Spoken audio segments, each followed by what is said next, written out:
Hello emberek, én Devilhun vagyok, és ebben a videóban azt szeretném megmutatni, hogy Minecraftra hogyan kell feltelepíteni a Too Many Items modot.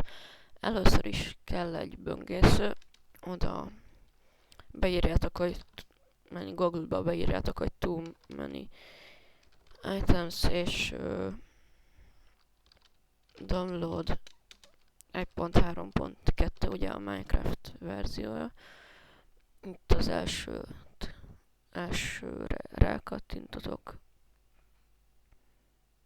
és itt lejjebb, itt le lehet tölteni. De most várni kell 5 másodpercet.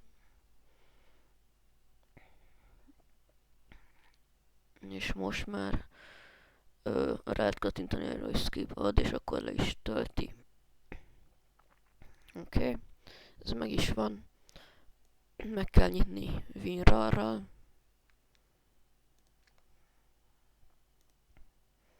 Akkor ide beírjátok feldülre, hogy %updata %. Itt kiválasztjátok azt a Minecraftot, amit használtok, amiben szeretnétek, hogy benne legyen a mod. Akkor ott a bint. Itt van ez a Minecraft jar file.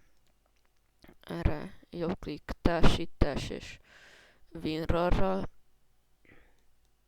Ezt be is lehet zárni. Akkor most már csak annyit kell csinálni, hogy a Too Many Items-ből, amit megnyitottatok WinRAR-ral, azt át kell másolni a Minecraft jarba.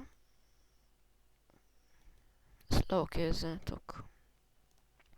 Kilépettek mindegyikből, és el is indítom Minecraftot, megnézem, hogy jó-e.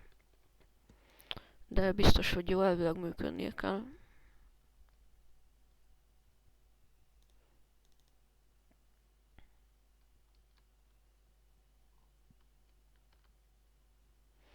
Igen. És reggel lett. Mondjuk addalok akkor üveget. Oké. Hát akkor így itt működik. Elnézést, itt volt egy kis vágás, és csak annyi lenne, hogyha még akartok tutorialokat, meg ilyen Minecraftos videókat, akkor iratkozzatok fel és lájkoljatok. Sziasztok!